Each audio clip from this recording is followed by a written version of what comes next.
ভারতের মোট জনসংখ্যায় মুসলমানদের সংখ্যা বেড়েছে শতকরা ৮%। অন্যদিকে সমান হারে কমেছে হিন্দুদের সংখ্যা। যুক্তরাষ্ট্রভিত্তিক পিট রিসার্চ সেন্টারের এক গবেষণায় এই তথ্য উঠে এসেছে। শুধু ভারত নয়, গোটা বিশ্বেই বেড়েছে মুসলিম জনসংখ্যা, এমনটাই দাবি করা হয়েছে ওই গবেষণায়। বিস্তারিত মোহাম্মদ সোহাগ বিশ্বাসের রিপোর্ট। ভারতে গেল ৭৭ বছরে হিন্দু জনগোষ্ঠীর সংখ্যা কমেছে শতকরা ৮%।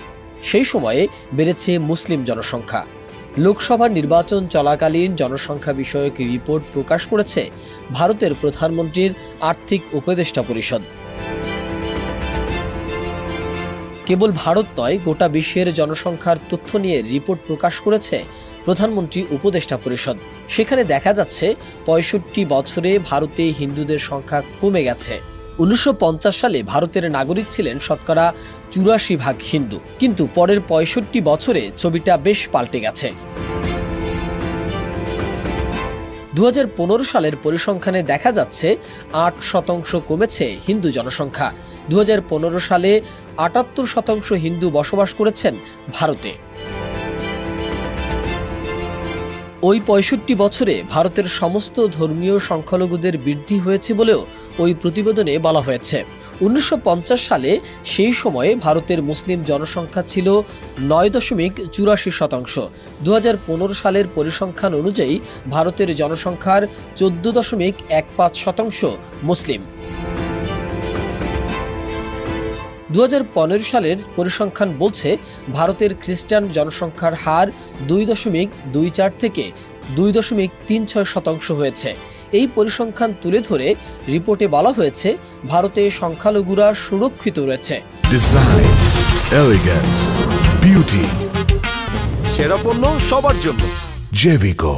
শুধু তাই নয়, দেশ যথেষ্ট উন্নতি করেছে বলেও তারা মনে করেন। বিশ্বের নানা প্রান্তে ধর্মীয় সংখ্যালঘুদের সংখ্যা আরও কমেছে, কিন্তু ভারতে বেড়েছে সংখ্যালঘুদের সংখ্যা।